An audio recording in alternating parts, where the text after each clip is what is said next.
Greetings and salutations, everyone. My name is Kiorkof, and welcome to my YouTube channel. Today, we're talking about our next entry for the 2020 Fantasy Football Player Profile Series. We're talking about David Johnson, running back of the Houston Texans. We're going to talk about my thought process on how the transition is going to be made from going to the Arizona Cardinals to the Houston Texans this offseason, whether I think David Johnson is a valuable enough running back prospect to be targeted in your upcoming drafts, talking about his statistics and what I believe is going to happen this season for David Johnson. Now, before we begin, let me remind all of you, subscribe to the channel for more fantasy football content, but do not forget to click the bell notification button. That is the fastest way to be notified when my latest content is out. I know a lot of you down in the comment section, Andrew, you're finally back. Click that bell notification button. You'll know exactly when my next video is out, so you can check it out. I really appreciate it. One more thing I wanted to remind you guys, August 10th will be the release of my fantasy football draft guide. Again, we will have a video later on this week that'll pretty much encapsulate everything that's inside of this draft guide, all the Patreon information and all the relevant information for the draft guide, the website, etc., the rankings. All of that will be covered, but I have to remind you guys, August 10th is the big day next Monday. All right, so let's talk about David Johnson going into the 2020 fantasy football season. And I know a lot of people are going to correlate David Johnson with the abysmal season he had last year, but to be honest, I don't really think that David Johnson was that bad last year. Now, all things considered, he played 13 games. But did he really play 13 games? Because last time I checked, he really only participated in 6 games. And then the rest of the time, he was dressed and active, but really didn't get an opportunity at really doing anything in the Arizona Cardinals backfield, whether that was because of the injury rumors, whether that was because of the fact that he may have been quote-unquote benched, or his relationship with Cliff Kingsbury fell through. There was a bunch of rumors going around throughout the midway part of the 2019 season, but nothing was ever solidified. Nothing really found shape to kind of give us some solace in the fact that our number 1 overall pick had fallen apart after starting off hot. I mean, the 2019 seasons was David Johnson's to have. I mean, coming off of the 2018 season, we can check out his 2018 season stats on the screen. 16 games, 258 total attempts, 940 rushing yards, 7 rushing touchdowns, 76 targets, 50 receptions for 446 receiving yards, 3 receiving touchdowns, all for 221.6 fantasy points. I mean, to be honest, he finishes the number 10 overall running back in a half-point PPR scoring format in 2018. And again, once again, he was coming off of the 2017 season where he broke his wrist. But 2016, he was the number 1 overall running back with 373 touches, over 20 touchdowns, 80 receptions, was almost one of those running backs to have a 1,000 season like Christian McCaffrey just accomplished this past season. David Johnson is a good running back. And unfortunately, 2019 kind of derailed that.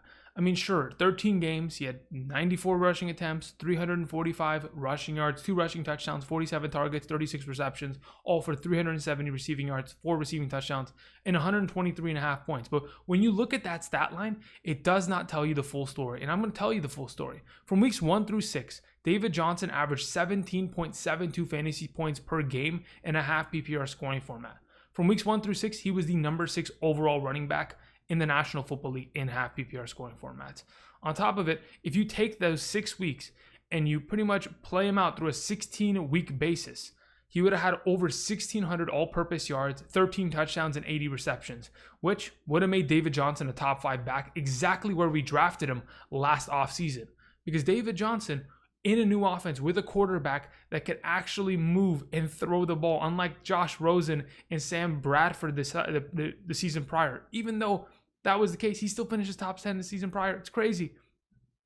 David Johnson had everything going for him. The offensive scheme, I mean, in terms of using him in the slot position, David Johnson had the second most snaps from the slot position as a running back last season, only second to Tariq Cohen. And again, he only really participated in 6 games last season. I don't really count the other 7 games, because in those 7 games, he had a total of 24 touches. 7 games, 24. I mean, that's 3-point-something touches per week. That's embarrassing. That is not playing to me. That is a reserved position. This is David Johnson either being hurt or being benched. And that's not what we did not see the real David Johnson. I mean, the real David Johnson was in weeks 1 through 6, where he averaged 17.76 touches per game. That's the real running back. I mean, he averaged more than one fantasy, or about a fantasy point per touch. That's exactly where you want your running backs to be at, especially your stud running backs. And he accomplished that. But unfortunately, we didn't find David Johnson in the second half of the season. And a lot of people are going to remember him for that. But let's not, beat around the bush and think that David Johnson's all of a sudden a bum running back just because of one, injured back half of a season. He's been injured before. And to be honest, David Johnson does not have a lot of mileage on him when it comes to the NFL. In the last, his 5 seasons in the NFL, starting from 2015, he really hasn't touched the ball often. He only has 989 total touches because, again, his rookie season split it with Chris Johnson. Only at the back half did he, finally flourish in the Bruce Arians offense. 2016, like I mentioned, 373 touches, the number 1 overall running back. Followed up that season with only 19 touches because he injured his wrist, gone for the rest of the season.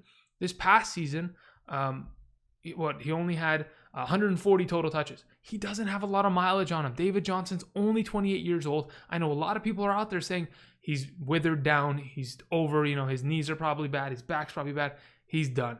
I don't see that as the case. I think David Johnson still's got a lot of mileage on him. He's only 28 years old. And I think we've yet to see, we've definitely seen his potential. His potential is being the number 1 overall back. But I think we've yet to see the end of the David Johnson era in the National Football League. So I wanted to go ahead and mention a couple stats and kind of correlate it to why David Johnson was miserable in Arizona the last 2 seasons. Even though he finished and should have finished as a top 10 back in the past 2 seasons, the part that made David Johnson a miserable running back was the fact that he had no offensive line. In 2018, according to Pro Football Focus, David Johnson ran behind literally the worst offensive line. 32 out of 32. The Arizona Cardinals offensive line in 2018 was the worst in the National Football League, without a doubt. The following year, 2019, they were just as bad. They barely made any improvements. Even this year, they've barely made any improvements. But you can still manage when you have talent. This past year, David Johnson's stats, they didn't look good. Only 2.05 yards per carry after contact. Only 8 rushes for 10 plus yards. His longest rush was 18 yards long. That's shorter than the longest run that Todd Gurley had. And Todd Gurley's got a busted knee, He only had 5 rushes of more than 15 yards. He, again, didn't get many opportunities on the ground. Only 94 total rushing attempts. That's not a lot. It's not a huge sample size, especially when, behind an offensive line like he had, averaging 3.7 yards per carry. That's nothing that we want to see. That's nothing that he's really capable of breaking out of. Oftentimes, an offensive line will get their job done to a relevant point where a running back will take care of the rest. I feel like David Johnson did that with the opportunities that he had. On top of it, we know David Johnson's a great receiving back.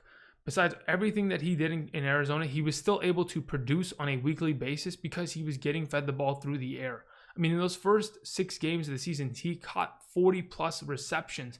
That in itself is a ridiculous stat. But where does that lead him going into the Houston backfield? That's really the question at hand that we're going to talk about. Sure, his offensive line in the past was bad, but does he improve going to Houston? I don't really think so. Sure, when we look at the Houston offensive line and where they kind of stacked up last season, they're barely almost better than the Arizona offensive line. I personally think that Houston's offensive line, in terms of talent, far more, in terms of depth, they have far more talent. Obviously, Laramie Tunsil makes a huge difference, but offensive line-wise, they're a great pass blocking offensive line. Last season, great. Run blocking, weren't, they were nothing. In my honest opinion, they were an average offensive line in terms of blocking, yet they still were able to get a running back over 1,000 rushing yards. If they improve in any degree at all in terms of whether they have a softer strength of schedule or they perform better, it's only going to improve for a guy like David Johnson going into this scenario. Now, I want to talk about the scenario that he's walking into now that I've covered everything that he's been capable of doing and what I think he's, perhaps in line to also repeat. David Johnson is walking into an opportunity that is about 250 plus touches. Carlos Hyde last year had 245 total rushing attempts and he had, I think, 17 targets for 10 receptions. Now, Carlos Hyde's gone. He's moved on to the Seattle Seahawks. But Duke Johnson is still in the backfield. That being said, Duke Johnson only touched the ball 120 times last season, 83 total rushing attempts, 44 receptions, not too big of a deal.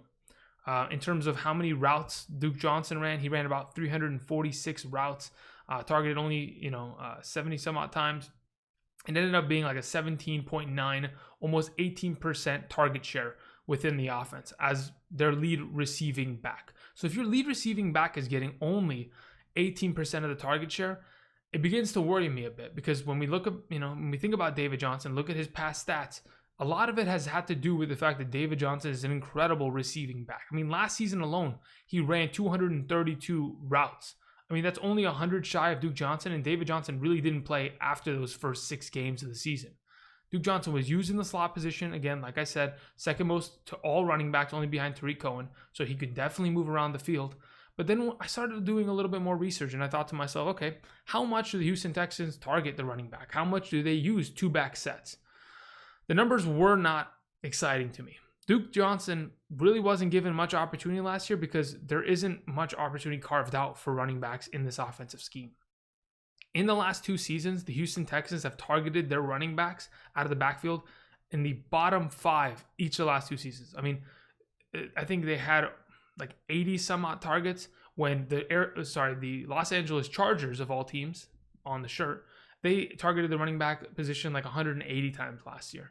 The 100 target difference is going to make a difference. It's going to make value out of running backs, but going back-to-back seasons in the bottom 5 in terms of targeting your running backs, that's nothing that is really exciting me about the potential of David Johnson in the passing game. Sure, he's going to have his potential of 32 red zone, rushing attempts like Carlos Hyde had last season, the 8, rushing attempts from inside the 5-yard line to lead to touchdowns. Sure, that's all going to be fine. He's going to be the lead back. He's going to get all the rushing yards touches. That's not what I'm worried about. I'm worried about David Johnson's PPR value, something that he has really built his entire career upon, being a reliable receiving back. And to be honest, the only highlight that he really presented last season, the only shining kind of metric that he showed was in the passing game. I mean, in terms of deep ball receptions, I think he was tied, or he was the number 6 overall running back last season in terms of the most targets of 20 plus yards or more. He was 4 for 4 for 20 plus yard receptions last season that led to 2 touchdowns. David Johnson was a great running back in the deep ball game. He's a great running back running routes, all in all. But if that's not going to be something that David Johnson is going to be accustomed to, and the opportunity is not going to be there in Houston, then how much can we really value him? As of this moment in time, David Johnson's coming off the board around, RB 16, 17, all the way to RB 21, right? He's got that low end RB2 range where, okay, perhaps he deserves to be there.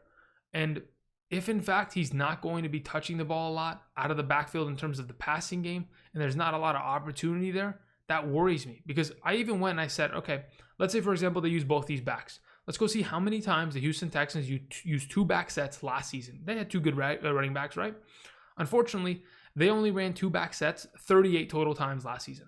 It was literally, I think, it was like 4% of their total offensive play. I mean, it was embarrassing. On top of it, those 38 plays that I mentioned, or I think it was 50 plays. Scratch it, it was 50 plays. Those 50 plays, only 13 of them were passing attempts.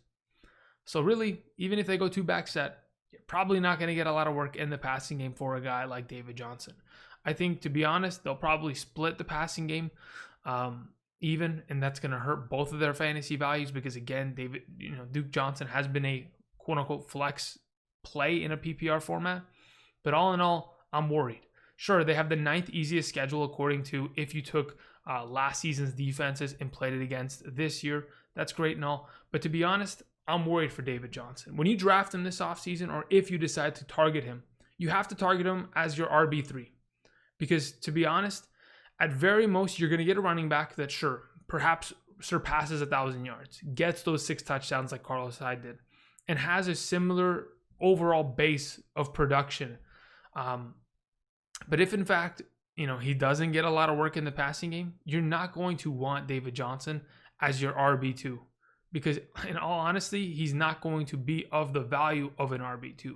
We want RB2s with upside. And unless he's going to get the passing work, I'm truly concerned about his potential within the Houston Texans offense. I mean, the Houston Texans want to run 2 wide receiver sets, and they want to just air it out with the potential of a 3 wide receiver set now that they have Brandon Cooks, Randall Cobb, and Will Fuller. And they want to let their best player have the ball for the majority of the game. Obviously, I think it would help, Deshaun Watson in terms of his overall productivity if he had running backs to check down the ball to. But that's just not how this offense has, really functioned in the last couple seasons. And I don't think it's going to change anytime soon, the way that Bill O'Brien is pretty much riding the ship. So as we approach the 2020 season, I don't mind drafting a guy like David Johnson, not at all. But as my third running back, that's where I want him. I don't want him as my RB2. He's going as an RB2 right now. But in all honesty, if you can at least solidify 2 running backs and put David Johnson as your flex, I think he's an expensive flex play, but he has the ability to prove us all wrong and get that work in the passing game and potentially be the running back we expect him to be. But I don't see it that way this season. I'm a little concerned about his potential because of that, that range of 40 plus receptions that he's not going to potentially have this year, which he should have very, very easily because of how good he is in the passing game. Regardless, let me know what you guys think down in the comment section. I personally might not be targeting him as my RB2. RB3 looks like the best possible range for him. But either way, let me know down below in the comment section. What do you guys think? Where do you value David Johnson going into this coming season? I personally, we'll see. I could change my mind if something happens in camp where they say, yeah, David Johnson's going to touch the ball, 15 times a game. That's fantastic. We want to see workhorse numbers. We want to see David Johnson get back to the point of touching the ball 300 times in a season. Until we get some glimpse of hope there, David Johnson, in my eyes, is a low-end RB2 that I want as my third total, overall running back because I don't want to, put too much strain on him. I don't want to rely upon him so much. Don't get me wrong. He's a starting running back in the National Football League, and that in itself has value. But in terms of getting the best possible roster, it's just a question mark right now. But either way, thank you everybody for watching. Until next time, I'll see you guys. Peace.